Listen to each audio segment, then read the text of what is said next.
kasih pemirsa Anda kembali menyaksikan Kominfo Newsroom. Komisi Pemilihan Umum Kota Jayapura menyiapkan 2 tempat pemungutan suara untuk melayani masyarakat di daerah perbatasan Indonesia Papua Nugini, Distrik Muara Tapi, Kota Jayapura, Papua. Ketua KPU Kota Jayapura, Oktavianus Injama, menegaskan kepada masyarakat yang akan memberikan hak pilihnya diwajibkan memiliki KTP Kota Jayapura, mengantisipasi adanya pelintas batas ilegal dari Papua Nugini.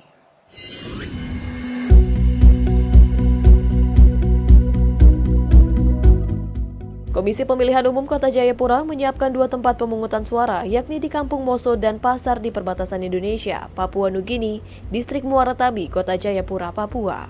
Ketua KPU Kota Jayapura, Oktavianus, menegaskan bahwa petugas KPPS yang akan bertugas di wilayah perbatasan untuk memeriksa secara tegas bagi pemilih yang akan memberikan hak suaranya diwajibkan untuk mempunyai KTP Kota Jayapura.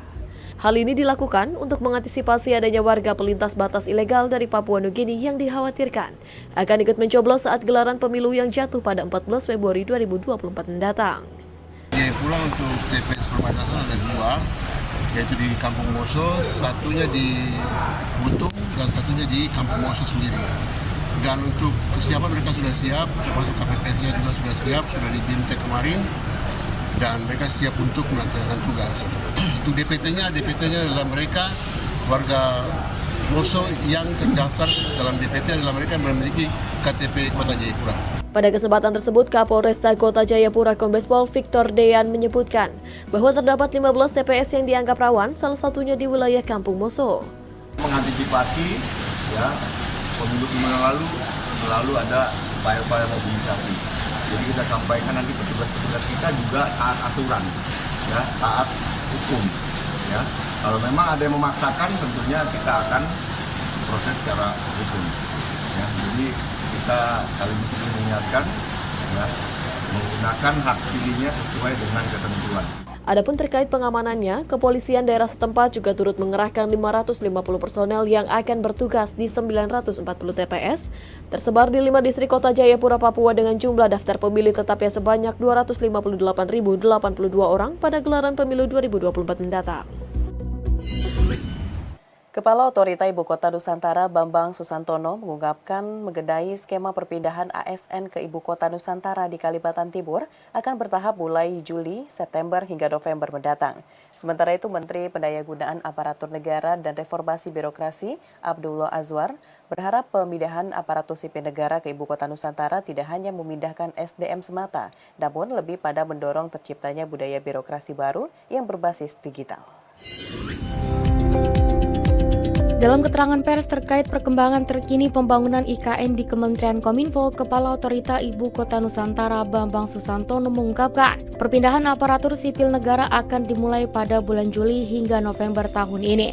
Perpindahan ASN tersebut akan berlangsung secara bertahap dengan terus berkoordinasi dengan Kementerian Pendayagunaan Aparatur Negara dan Reformasi Birokrasi. Pihaknya memastikan saat ini sedang menyiapkan beragam fasilitas yang dibutuhkan, mulai dari hunian, pendidikan, hingga kesehatan untuk para ASN. Perpindahan itu memang dikoordinasikan oleh Kemenpan RB ya, dan mereka sudah punya list, tentunya mereka berdiskusi, kemudian juga menentukan nama-nama siapa yang akan pindah itu dengan kementerian masing-masing, ya, KL-nya masing-masing. Dan kalau lihat dari timeline, koreksi saya Bu Mia ya, itu Juli, September, November. Jadi itu akan ada satu pentahapan gitu ya di tahun ini ya. Tahun ke depan kan masih gitu ya, masih lanjut sampai nanti tercapai jumlah yang ideal untuk orang pindah. Sementara itu dikutip dari rilis resmi Kementerian Pan-RB, pemindahan aparatur sipil negara ke Ibu Kota Nusantara tidak hanya memindahkan SDM semata, namun lebih pada mendorong terciptanya budaya birokrasi baru yang berbasis digital.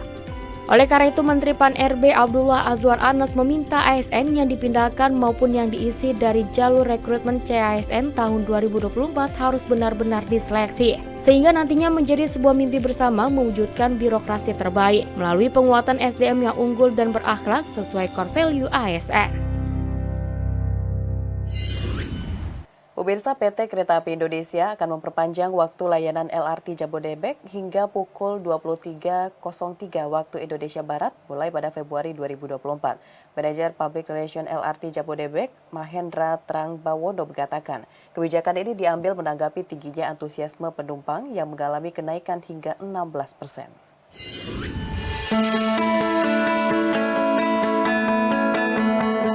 PT KAI Persero menerapkan perpanjangan waktu layanan LRT Jabodebek dari yang sebelumnya beroperasi hingga pukul 22.55 waktu Indonesia Barat.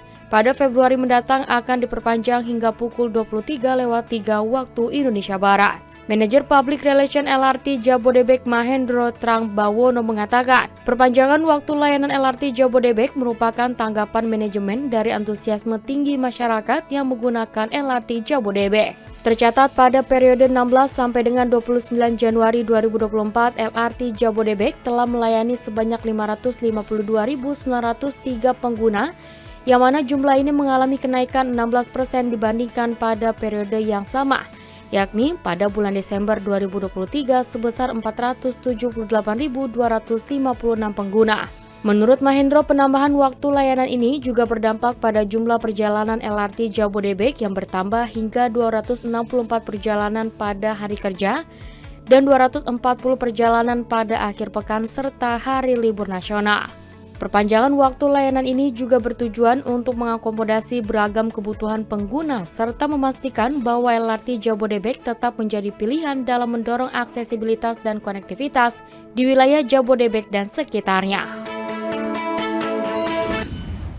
Dewan Pers mengajak 3 pasangan Capres dan Cawapres untuk deklarasi kemerdekaan pers yang akan digelar 7 Februari 2024. Deklarasi digelar untuk memastikan setiap pasangan calon pemimpin memiliki komitmen atas kemerdekaan pers di Indonesia.